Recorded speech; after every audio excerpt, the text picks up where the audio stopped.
Sometimes when we use the term church, it's an all-encompassing word. But for those of us who have spent our lives around church and in church and talking about church, studying church, actually there's a lot of different types of churches. And that's our topic today. Lots of different kinds of church. Lots and lots of different kinds. Some that you want to be a part of and some that you want to run from.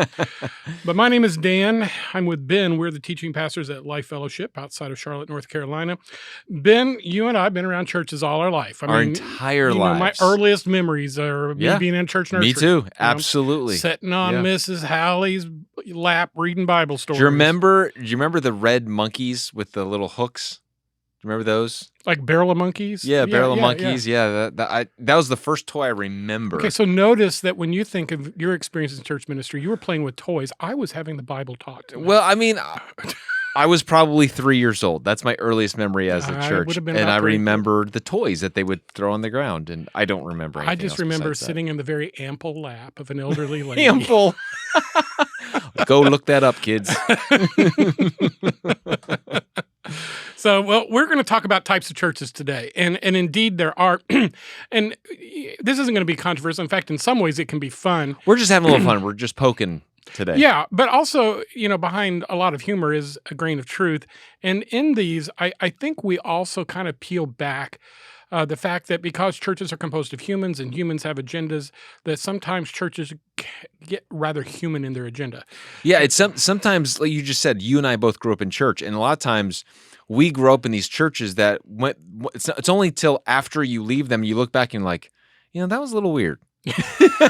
or yeah. Coming from me because I consider myself to have been part of somewhat of a cult at one point in my life. Some of these things you look back and you're like, I don't think that was a healthy church experience. Not normal. But I think it's okay to laugh at this because there are lots of different kinds of church. And we're not talking denominations. I mean, there's a plethora of denominations and theological issues, but these are just kinds of churches. All right. Just like there's kinds of restaurants. So to our listeners, we each were preparing for this individually, knowing what our topic was going to be.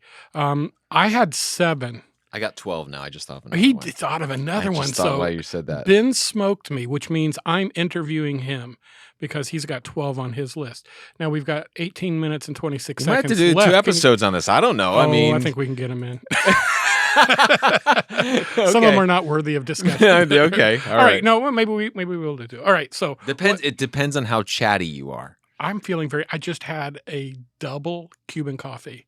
Oh my goodness. Yeah. And my 100 ounces of diet soda. If you're watching this on YouTube, look at Dan right now. I mean, there's a lot of. We all have our issues. Dan carries his around. That's basically what Dan does. Yes, my right arm looks like Arnold Schwarzenegger because I his Polar Pop is 100 ounces. Yes. So and for $5.99 I can fill it up every day once for free. I I just want you to know that when you do pass away, I won't rot for years. I will make sure that goes in the casket with you. You'll have to stand on top of the casket and slam it, jump up and down because it's. Or so if Julie, cremates you, I'm putting you in that. That's what's going to happen. And it's likely to melt faster than me.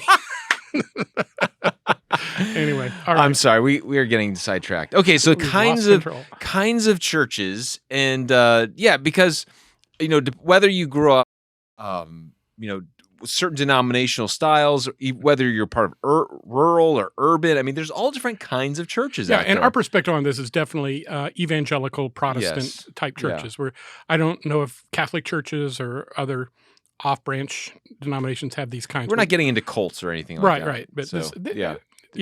Okay, all right, so shoot.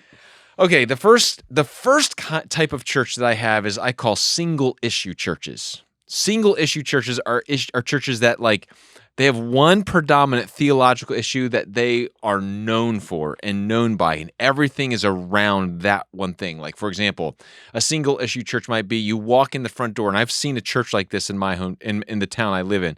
You walk in the front door, and there's a giant chart of the end times. Yeah. When you walk in the lobby. Yeah. And it is all about prophecy. Every sermon is going to lead to the end times or the Antichrist but it's just, or another example of this would be Calvinist or Reformed churches. Everything is about Reformed theology. And I remember having a membership class at my old church, and we were talking about, what kind of church we were, and I just said, me and the other guy, pastor on staff, like we have different views on issues of election and predestination, but we both believe that we can do ministry together because we don't believe this is a primary theological issue. Mhm. And one of these couples had been attending for 2 years, finally coming to membership class, finally was like, you know what? We believe that Calvinism is a primary. It's almost like if you don't believe in Calvinism, Mhm. you are, or election or predestination, like we're not sure if you're a Christian or not. Yeah, I've had my salvation questioned directly because I'm not a full 5-point Calvinist. Yeah. So I mean, these are the churches that they take one theological issue and build everything around it, and I think that's I've also seen that around Bible versions, which I consider Yes. almost cultic. Yes. And it's usually King James version of the Bible. Mhm.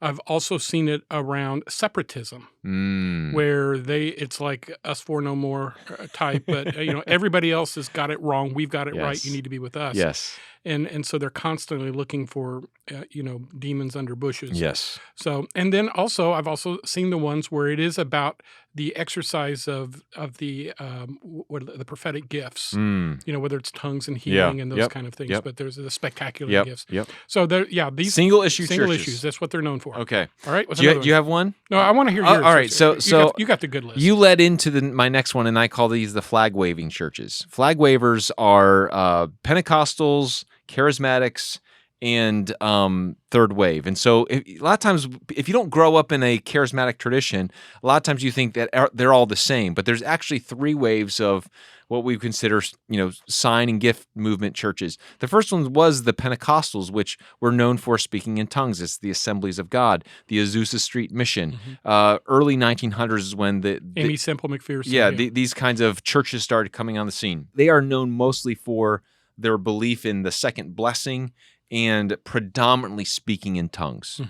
Mhm. Then you had the rise of the charismatic churches in the 60s and 70s. And this was more of the, it's not just tongues, it's also healing people and a lot, the word of knowledge, the word of wisdom, all of the sign gifts and 1 Corinthians chapter 12, we believe that they're all, practiced on a regular basis for today. Yeah, and some of those came out, Assemblies of God, they kind of had a divergence in that. Exactly. They had the old school Pentecostals, Yes. but then they had the new ones. Yes. And then Foursquare a little bit. Then you had probably late 80s, 90s, you had what we call the third wave. John Wimber was behind a lot of the stuff. And you had the what's the revival that happened in Florida? Do you remember? Brownsville What revival. was the one in Canada? I know what you're talking Toronto about. Blessing. Yeah, Toronto Blessing. Yeah. And this was the idea of holy laughter came out of this, kind of the holy barking. I'm not kidding. I'm not making this up. There's look it up. Yeah. barking, laughing, rolling. Unusual words of knowledge. There was things, spectacular. believing that gold. And this is kind of the Bethel Church out in California. Yeah, A little bit of this glitter coming down from heaven, and they kind of take the. They're almost extra biblical in their beliefs of the charismaticness of things. They at times move past orthodoxy, I think. At times, but here's what these people love waving flags. Yeah, and I remember going to, when I was on sabbatical, I went to a church in Bainbridge Island. And I walked in, it was like Bainbridge Community Church. And I remember walking in, and they had a Saturday night service. And, when you're a pastor's family and you're on vacation, you're like, we don't want to go to church, But there was a church on Saturday, or a service on Saturday night. I'm like, I'm going to go. I took one of my sons. And we walked in, and I could see the flag wavers practicing in the corner. I was like, oh, it's one of these. Yeah. So anyways, those are flag wavers. There's another kind of flag waving. I don't know if you have it on your list or not, but do you have anything on there about nationalistic American flag wavers? No. Yeah, see, I see these rising. They're mostly rural churches. Yeah. But there's almost a God loves America best and it's kind of like I wrap my flag or wrap my Bible in a flag. Absolutely. You would, if you removed the American flag from off the platform, you would split the church. Yes. And there's it's almost to some extent. I don't like the use of this term because it's being overused right now, but it's a Christian nationalistic thing. It's almost like God loves America just a little bit more. Yeah, generally. In fact, led by a lot people more. who've never been on a mission field, Yes. in their entire life. But yes. Yeah. Okay. Third type of church I have is family churches. And when I mean it, I'm not saying that these are churches that love families. I'm saying there is one predominant family that is this church. And it's like grandpa is the head deacon, and then there's 5 or 6 kids, and they all married, and they've got cousins, and you go to visit that church, and they look at you like you got 3 eyes, and they're like, "Why are you here?" Yeah. And they're usually between about 40 and 80 people. They're it's usually in rural situations. All the relatives are buried out back. But it's kind of like, hey, this is our religious family club, and you're not welcome here. So that's the kind of church that some people that's out there. And in fact, I would say there's kind of like 2 branches of that. One is where there's a biological family, and others it's kind of like a sense of family that's historicity is important to them. Maybe they were all there at the founding, yes, or that they all grew up there together. Yeah. Because I think you and I know of a church like that very much so. And if you weren't there when the important things happened or the early days happened, you're always an outsider. You were always an outsider, and quite frankly, not super welcome. Yeah. So I honestly believe that probably 50% of churches in North America are family churches. Yeah. That's honestly my belief. And none of them are probably more than 100 people. Right. The third category I have is go big or go home. These are the churches that's all about the Sunday experience, man. It is about blowing it big and giving everyone that, wow, that was so amazing. It's giving everyone this amazing Sunday experience, but it's like there's nothing else that's going on. They might have small groups, they might have other things, but 90% of their budget goes into a phenomenal Sunday experience. Yeah. I had that down. I called it the attractional model, which is basically the idea is come and see what we're doing here on Sunday. The idea is that the Sunday morning service is the front porch to a church service. You kind of come in, take a look, make sure you're going to like it. Yeah. You get impressed by the quality of the music, quality of the presentation. A lot of times they'll have a celebrity preacher. Yep. A lot of times they'll also have a piped-in preacher that's preaching from a different location, but at multiple places at the same time. Yeah, very much attraction. Yeah, it's geared more towards seekers, non-believers, de-churched. Their main goal is to make you feel like Jesus is cool. And that's what they do. I almost labeled this church Six Flags over Jesus, but I said go big or go home. But you didn't want to be controversial. No, and it's because my next category of church was go deep or go home. So you have these churches that they are the antithesis of the go big or go home. This is the church that's like we are about Bible studies, going deeper. Everything is about teaching, and it's a wonderful thing. Like I love the heart of the go big or go home that wants to reach people. I think that's a wonderful thing. I may not agree with how they're doing it, but the go deep is really, hey, we see the shortcomings, mile wide and inch deep. Those people who complain, and so we need to be teaching the Word of God, and so lots of Bible studies, deep theological teaching. Those are often taught by scholars. Yes, and I refer to these churches as university model churches. Yes. It's interesting to me though that. And again, I think balance in the Christian life is so important. I think it's true in the church because there's a lack of balance there. I once visited a church that regularly was running 10,000 plus every Sunday morning. And I asked the leadership, I was there for some inside coaching and so forth, and I asked the leader, how many did you have baptized last year? And it was 52. So in a church of 10,000 plus, they baptized I think I know what church you're talking about. One person per Sunday. And you had more children than that would have come to Christ. That's unbelievable. Yeah, and so I think, I think we need to ask that question. There's seminary on every corner in a Christian bookstore on the opposite corner. Yeah. You can learn in a lot of settings, and I don't think your church should be shallow and superficial in its presentation of truth. At the same time, if that becomes an idol within the church, it needs examination. Yeah, absolutely. So that's number 5, go deep or go home. Number 6 these are anathema churches. These are churches that really just don't teach the gospel. More mainline. They're the people that, there's a cross, but there's also a rainbow flag.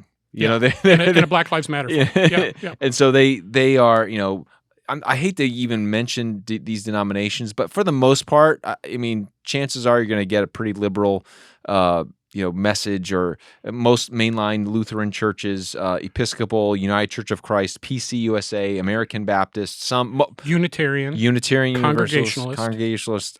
I would say half of United Methodists, almost all of them. UMC. Most of the United Methodists up north are very liberal. I would say half of them down south are evangelical, half of them are liberal, but these are churches that are churches really in name only. They're just social gospel. Yeah, Episcopal, collections. AME. Yeah, and these are really dominating in the Northeast, which is really sad because the Northeast was the foundation of the first and second Great Awakenings right. in American history. Yeah. You go up to some of these great historic congregational churches up in those areas, and literally, because I visited there on my sabbatical a few years ago, and I'm driving by these beautiful, very consistently architectured churches, Yeah. and the sign out front would be, "Visit us this Sunday. We're studying herbal gardening." I'm dead serious, and they did. They had the BLM flag, they had the Pride flag, Yeah. and there usually was not an American flag Yeah. anywhere to Yeah. be seen. Yeah. And so they were very much about the activism. Yeah. Okay, so I've got 6 more and there's 5 minutes. Oh, I believe in you, Ben. Thanks, Dan. All right, so number 7 is a new church. These are church plants. These are they're babies. But they're full of vision and nothing else. You really have to believe in the vision of the pastor that says, this is what we're going to do, and you got to be willing to set up and do nursery every other week. I mean, it's all hands on deck to get this church going. And I love these churches because this is what I did for many years. Yeah. But back in the 60s and 70s, they met in storefronts. Yep. Back in the 2000s, the aughts and the teens, they met in schools. Yeah. Schools and theaters were huge. Yep. And now that's even becoming harder to do. So then you have dying churches. These are the churches that, man, there's about 15 to 20 people meeting, usually not in the main sanctuary because there's no one else to fill. They have the word memorial in their name. They have there's placards on every window, every pew, in memory of. I remember walking into a church. It was one of the first churches I preached at post Bible college. You're just looking for a place to preach, and First Welsh Church down in Wilkes-Barre wanted me to come preach it. I walk in, and they had this giant poster board that said organ fund. And so when your church has an organ fund, you're a dying church. So their whole purpose was to restore this organ to its rightful place. Interesting fact, a new church plant took over that church building and now is thriving in Wilkes-Barre, which is pretty cool. Then I have number 9, reaction churches. These are churches that are pastored by people that are reacting to whatever they experienced at their last church. Oh, yes. That's a great one. I hadn't thought of that. Because they were burned, or, it's almost like when these people preach, they're almost preaching about what they're against or what they're for based on what they experienced at the last church. I know of one outside Atlanta that's something like, the Grace and Forgiveness Church, pastored by a guy who had like 3 affairs. So he went and started this church, and it's filled with tattoo artists and drug rehab graduates because they need a huge message of grace, right? Yeah. So, these reaction churches, I mean, what they do is they might have a very solid theological statement, but you can just sense they're responding to their own hurts and wounds of what their own experience was in church. Yeah. So sometimes their sign will say something like, "The church for people who hate church." Yeah, we're not your grandparents' church. That's right. Right. Yeah. All right. Number 10, woke churches. And this is a new category, but Dan, there's been a lot of social justice warrioring out there. Say that 10 times. I know. But the whole idea is, hey, we're going to do church, but this is the kind of the new version of the attractional church. It's the church that wants to be socially responsible. Yeah, the activist church. Activist church. And they are concerned about social issues. They care as much about third graders reading comprehension as much as they do feeding the homeless as they do believing that the Bible is real. And it's kind of like, okay, you have to it's a lot of younger people. But what I've seen is that a lot of woke churches end up eventually losing the gospel. I've yet to see a church that goes woke that does not still hold firm evangelical truth, and that's just been my experience. There might be exceptions. I could be wrong, but anyways, number 11, I have "We've Never Done It That Way" churches. These are churches that are kind of in between, like they're before the dying churches. It's just the churches that like you go there and they've never done it anything differently than what they've done before, and it might be there might be good handful of people there, but if you say, hey, we're going to do it this way, or let's try this, or let's do this, it's kind of like, no, this is our thing. Yeah, they have the flag on one side, American flag, Christian flag on the other side, choir loft. Yeah. They have a piano on one side, organ on the other. Yeah, it's just using pews, hymnals. Yeah, we've never done it that way before. That's right. Orange carpet. And then the last churches I have are, hopefully, we see more of these balanced churches. Balanced churches are the churches that take the theology, the mission, and the spirituality. It's like the best of the theological strength of the go deep churches, the mission heartbeat with the go big churches, and the spirituality, the heart behind the spirituality of the charismatic churches, and say, man, wouldn't it be great if there was a balance there, that each of those were a priority, and they played themselves out in a very balanced way. You mean a church like Life Fellowship? Like in Life Cornelius, Fellowship. North That's Carolina? So those are the 12 kinds of churches that I see across our landscape, Dan. Well, those are excellent, and you actually covered all of mine. Other than perhaps I might have added institutional churches. It seems like every city has a the churches that are downtown or uptown. The first that usually have first in the name. First Presbyterian, First Baptist, First Church of Christ, First. What was that one that Church of Christ Scientists? Do you remember those? They had amazing buildings because they had a huge endowment. They look like classical Greek museums. But so as you drive around your streets and as you look at these different churches, remember this: you can't judge a book by its cover. But you really ought to do some investigation. Church is not a social club. You're not joining it to fit in. You're hopefully seeking truth. You want the Bible preached. You want the Word of God applied practically, and you want to be making a difference for the kingdom. And so in doing that, I think it's important to be discerning. Not every church is going to be the same, and not every church is biblical. So be wise, be discerning. I hope you've enjoyed our conversation. We've had a little fun with this, but at the core, there's a very serious message, and that we ought to be thinking through where we worship, where we minister, and where we invest our life, our time, our talent, and our treasure. As always, we appreciate the fact that you join us on Life Talks. We hope you'll tell your friends about us, spread the news on social media, and until next time, thanks as always for joining us.